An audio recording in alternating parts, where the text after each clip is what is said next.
ناظرین، عربی حکایت ہے کہ ایک بادشاہ اپنی جوان سالہ بیٹی کی شادی کے لیے بہت فکر مند تھا۔ وہ برسوں سے نیک اور عبادت گزار داماد کی تلاش میں تھا۔ ایک دن اس نے وزیر کو بلایا اور کہا کہ کسی طرح میری رعایا میں سے عبادت گزار انسان کو تلاش کر کے لے آؤ۔ وزیر نے اپنی فوج کو شہر کی جامع مسجد کے ارد گرد تعینات کر دیا اور کہا کہ چھپ کر دیکھتے رہو، جو شخص آدھی رات کو مسجد میں داخل ہوگا اسے نکلنے مت دینا جب تک میں نہ آ جاؤں۔ اسی وقت ایک چور چوری کرنے کے ارادے سے گھر سے نکلا اور دل ہی دل میں سوچا کہ کیوں نہ آج شہر کی جامع مسجد میں جا کر چوری کی جائے اور وہاں سے مسجد کا قیمتی سامان چرایا جائے۔ چور جیسے ہی جامع مسجد میں داخل ہوا، مسجد کی انتظامیہ نے چور سے بے خبر مسجد کو باہر سے تالا لگا دیا اور اپنے گھروں کو چلے گئے۔ فوجی دستوں نے وزیر کو اطلاع دی کہ لگتا ہے کہ کوئی عبادت گزار آیا ہے، مگر مسجد کو تالا لگ چکا ہے۔ اب صبح کی اذان پر ہی مسجد کھلے گی تو پتہ چلے گا کہ کون ہے۔ وزیر جلدی سے مسجد پہنچا اور صبح کی اذان کا شدت سے انتظار کرنے لگا تاکہ اندر موجود نیک شخص کو بادشاہ کے سامنے پیش کر سکے۔ جیسے ہی مسجد کھلی، وزیر دستے سمیت اندر داخل ہوا۔ چور یہ دیکھ کر گھبرا گیا کہ آج تو پکڑا گیا اور جلدی سے نماز کی نیت باندھ لی۔ جو ہی سلام پھیرتا فوراً دوبارہ کھڑا ہو کر نیت باندھ لیتا۔ وزیر کو اس کی عبادت گزاری پر یقین آ گیا۔ چور نے جیسے ہی سلام پھیرا، فوجی دستے نے اس چور کو پکڑا اور بادشاہ کے سامنے پیش کر دیا۔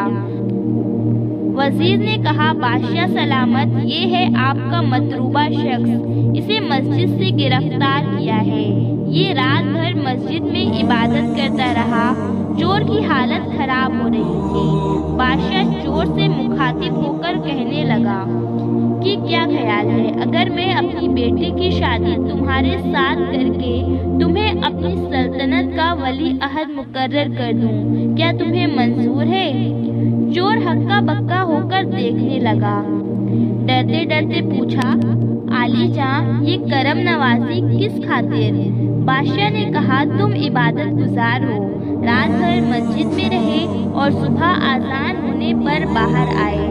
چور دل ہی دل میں سوچنے لگا کہ اے اللہ، میں چوری کی نیت سے ہی صحیح مگر تیرے گھر گیا، دکھاوے کی نیت سے ہی صحیح نماز ادا کی اور بدلے میں تو نے ساری دنیا میری قدموں میں ڈال دی۔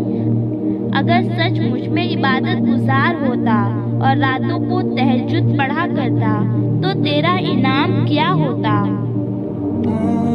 چور وہیں کھڑے کھڑے نادم ہو کر شرمندہ ہوا اور توبہ کر لی۔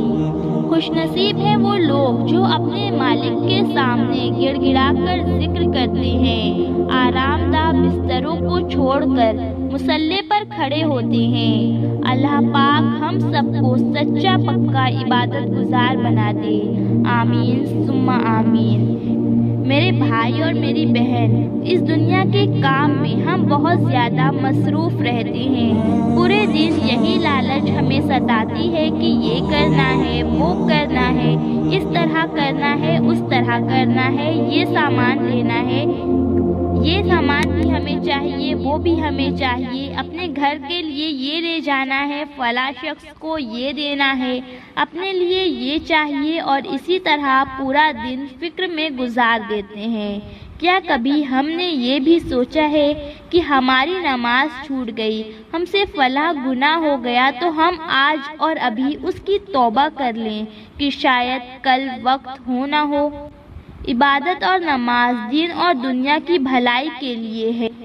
ہم بہت زیادہ سوچتے رہتے ہیں اپنے کاموں کے بارے میں، لیکن ذرا اس بارے میں بھی سوچئے گا کہ کل ہم رہیں یا نہ رہیں۔ اگر آپ کا دل اس بات سے مطمئن ہو جائے تو نماز بھی ضرور پڑھیے گا اور ہمیں بھی اپنی دعاؤں میں یاد رکھیے گا۔